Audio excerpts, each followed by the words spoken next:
guests on Let's Talk today are from the Delta Symphony Orchestra. We have Maestro Neale Bartee, and we have President M.G. Meyering. How's it feel to be a president, M.G.? Well, I've been a president before. Okay. We need a president. Yeah, you always need a president. You always need someone to kind of lead the board and make a few decisions here and there. But more than likely, our executive committee makes all the decisions. Well, and it's interesting you say that, because we do want to talk about music, but I want to know what the board does, what the president does. Tell us a little bit about the role of the oversight of the Delta Symphony Orchestra. Well, I think the main role of the president is to guide the board and to make sure that day-to-day operations are running smoothly, and to also have the foresight to see any problems that are coming down the road, and to hopefully not react to those, but be proactive and get those out of the way before they actually become a problem. Yeah.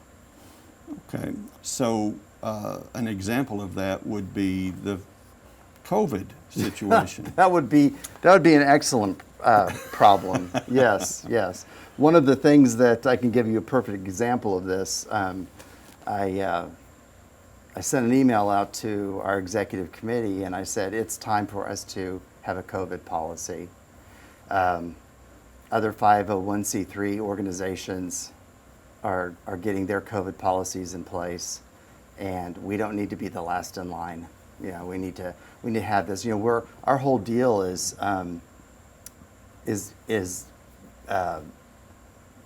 working in front of a live audience. Mm-hmm. Right. I mean, that's been who we are.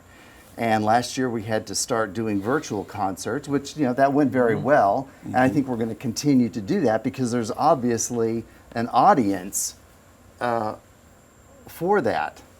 But having a COVID policy in place was just the right thing to do.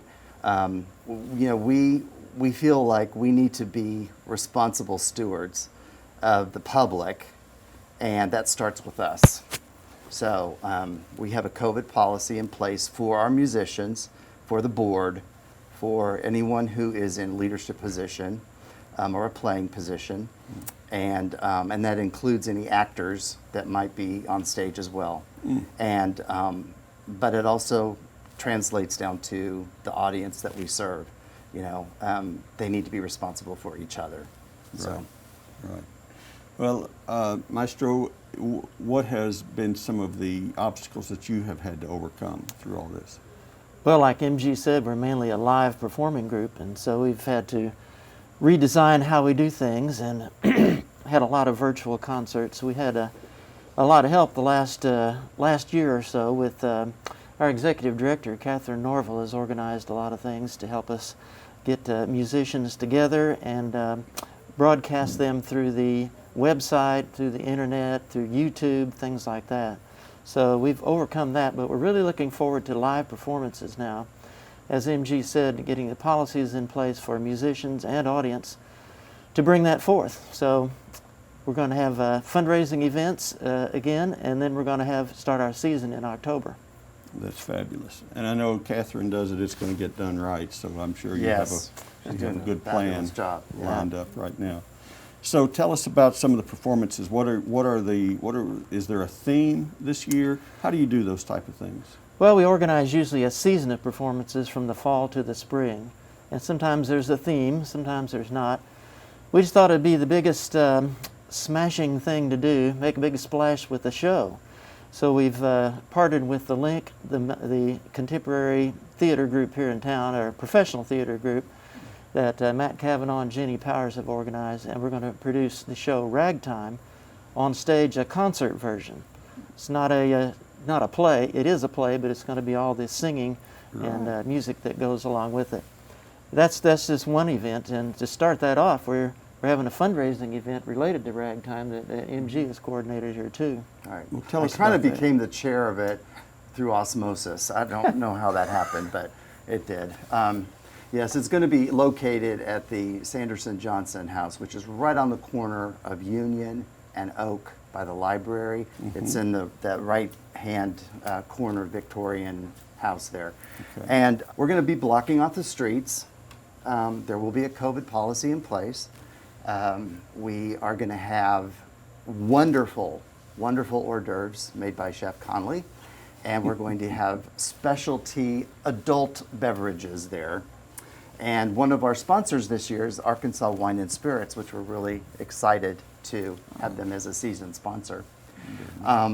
We are going to, dancing will be available, but we'll have, probably the best thing is a 6-piece ragtime live band there playing nothing but ragtime music. That's beautiful. And we're going to have Ken Wadley on the piano, which will be amazing. If you have not heard him, he's just a very gifted pianist, and some live vocals. So we're really looking forward to that. That's great. The ragtime is a fun type of music. Correct me, because I'm not a musician, but was it not born of the 20s, 1920s? It's 1890s, really. pre-20s. Oh, Actually, darn. the story of the book takes place in 1902. It's kind of around Titanic time, 1912. Oh, okay. So before the 20s and the flapper era came in, so it's a little bit different in dress and Yeah, a little culture. bit more Edwardian before before the flapper era came in, but very similar. This would have been the music that our parents would have said, "You can't listen to that" in the 70s. Okay, Right. This was raunchy, raucous music. That's wild. It's Yes, crazy. and so Crazy and kid. now we listen to it, and it's very tame by standards of today. Right. So, But it's fun. It's yeah, fun. it's very fun, Yeah, it very is. fun, and it's fun to dance to too. Yeah, That's great. That's great. Well, so what's the date on that? Well, the party is it's September 25th. Right. September 25. We're encouraging people to come in costume if they would like to. I don't have a flapper dress. Well, you don't have a flapper dress? Come on, Bill. Now, the well- jacket you have looks great. Though. Thank you. Well, That's right. I'll have it on. But so that's that date, and that the fundraiser is It's from 6 to 8. 6 to 8. Yes. Okay.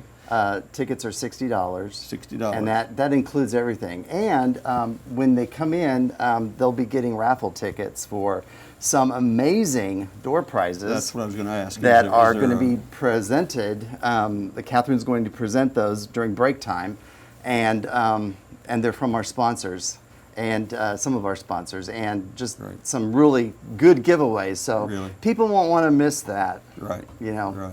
That sounds like a lot of fun. So the performances, are we practicing for that now? Yeah, we're getting ready for that. The chorus is preparing right now for this ragtime performance, which is October 16th and 17th. We'll have our Christmas concert again, which we're going to repeat. We've done that several years in the past, December 5th. And then in late February, we're bringing in a fabulous guest artist, violinist, who does classical music and, believe it or not, with the symphony hip-hop arrangements. Oh, is that right? Yeah, so that'll be interesting. And it'll be a young black musician who goes all over the country doing this thing, and he's going to do some educational things with the kids in town too. Awesome. Then we'll cap off the end of the year with our young artist concert. We'll have a contest that's brought people in from All over. New York to California to Florida, all over, fabulous people, 25 years and younger. And they get a chance to have a contest, perform with the symphony, win a prize. But they'll be performing with us live then April 24th. So we have 4 concert season, and we're selling tickets to that too. By the way, you can call 761-8254 or deltasymphonyorchestra.org. Or see us on Or Eventbrite. Eventbrite. Check us out there. And we do intend to have a live season at this point. That's our intention. We're planning for that and going straight forward with it, and hope everything works out okay. Right. One of the things that we're going to be doing in the concert hall too is instead of putting people row to row, we're going to skip a row, so that there is just by fact that we're skipping that row, there's going to be social distancing involved, and kind of bunching people by family, by group, so that we're not all in there crowded together. Right. Yeah, it'll cut down on our seating, but Riceland Hall is huge, so we can accommodate that Yes. just fine. Yeah. That's fabulous. Now, do you have all of your seats filled? Do any expiring musicians have an opportunity to apply? Yes, we we're having auditions actually this coming week, Saturday, for the third trumpet position. It's very specific. Each instrument has a chair, and sometimes they're open, and sometimes people leave, and we have an opening there. And anyone that plays violin, viola, cello, or bass, this part of the country, they're rare to find really good string experienced players because public schools don't have advanced string programs. But we're looking for anyone that plays the strings, and we have a trumpet opening. Yeah. Very nice. That's coming up right away. All right, so get on it, guys, if you've got that talent. Yeah, Practice. fundraiser September 25th. Right. They can go to deltasymphony.org to order tickets or call 761-8254. And that's where they can also buy season tickets too for the concerts if they so wish to. Wonderful.